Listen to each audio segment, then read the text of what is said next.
ఏ బాటైనా పర్వాలేదంట, సమయంతో సాగటమే మన సింపుల్ సిద్ధాంతం.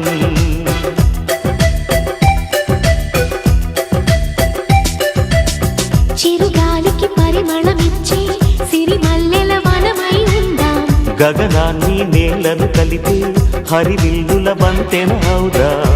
ఆనందం అంటే అర్థం మనమందా, ప్రతి పూట పాటై సాగే హుషారు సరిగమలో. ఎన్నో ఎన్నో రాగాలుండే సంగీతం కాదా, చల్లకి నవ్వుల కేరింత.